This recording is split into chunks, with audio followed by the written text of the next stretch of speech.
Per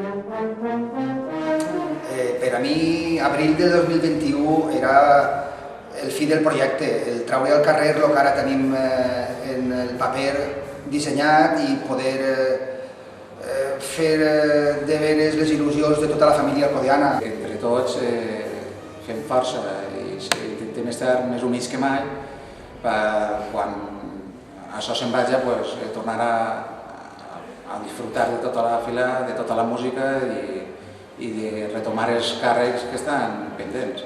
Perquè ja no un acte oficial, ja no una entraeta o un assaig, sinó entrar per la porta de la societat, de trobar-se amb tots, abraçar-se, formar quals encontres, estar en tots, és que entrar així és entrar a casa.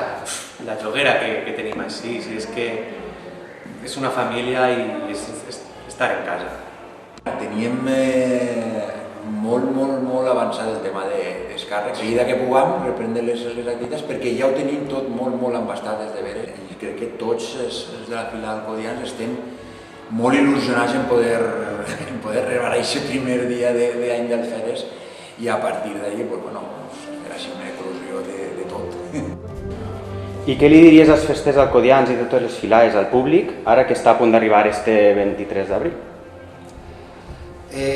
Al públic alcoià, a la fila alcodianos, a tota la gent que desitja les festes, li dic que tinga paciència, que el maleït bitxo ens ha pogut retrasar les festes, però no les pararà. A bon segur que sortirem. Sortirem amb més força i ara el nostre deure és mantindre sants i que no caiga ningú malalt. Perquè quan torni a eixir la música al carrer no deu de faltar ningú, devem d'estar tots.